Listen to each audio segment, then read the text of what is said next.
श्रीगुरुभ्यो नमः। श्रीमद् भगवद गीता अध्याय 2 सांख्य योग श्लोक 32। यदृच्छया चोपपन्नम् स्वर्गद्वारमपावृतम्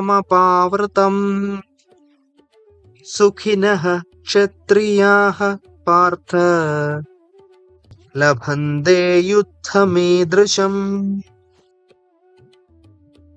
हे पार्थ, वे क्षत्रिय भाग्यशाली होते हैं जिन्हें बिना इच्छा किए धर्म की रक्षा हेतु युद्ध के ऐसे अवसर प्राप्त होते हैं जिसके कारण उनके लिए स्वर्ग के द्वार खुल जाते हैं।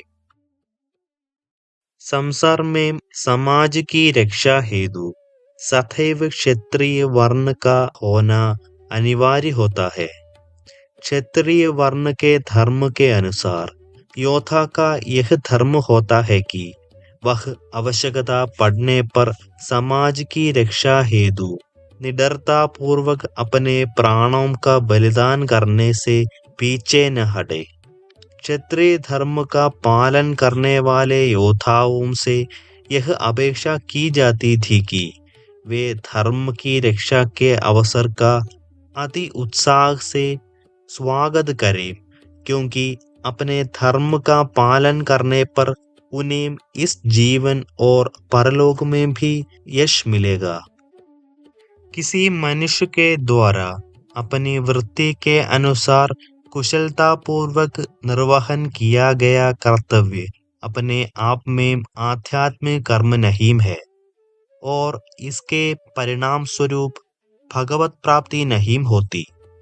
यह केवल निश्चित भौतिक प्रतिफल सहित एक पुण्य कर्म है। अपने दिव्य उपदेशों के पश्चात अब श्री कृष्ण कहते हैं कि यदि अर्जुन की दिव्य आंतरिक आध्यात्मिक उपदेशों में कोई रुचि नहीं है और वह शारीरिक स्तर पर टिका रहना चाहता है, तब भी एक योद्धा के रूप में धर्म की रक्षा करना उसका सामाजिक दायित्व है। जैसा कि हम यह सोच सकते हैं कि श्रीमद् भगवद गीता कर्म करने का उपदेश देती है, न कि अकर्मण्य रहने का। जब लोग आध्यात्मिक प्रवचन सुनते हैं तब वे प्रायः प्रश्न करते हैं, क्या आप मुझे अपने कर्म का त्याग करने के लिए कह रहे हैं? यद्यपि भगवान श्री कृष्ण एक के बाद एक श्लोक में अर्जुन को प्रतिवर्तित उपदेश दे रहे हैं, किंतु अर्जुन अपने कर्तव्य पालन से विमुख होना चाहता है। फिर भी श्री कृष्ण बार बार उसे कर्तव्य पालन के लिए मनाना चाहते हैं।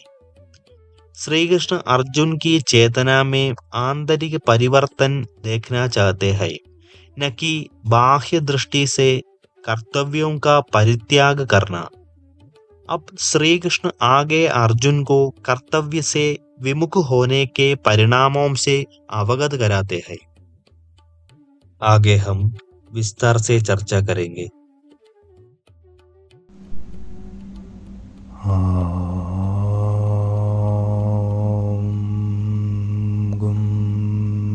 गुरुभ्यो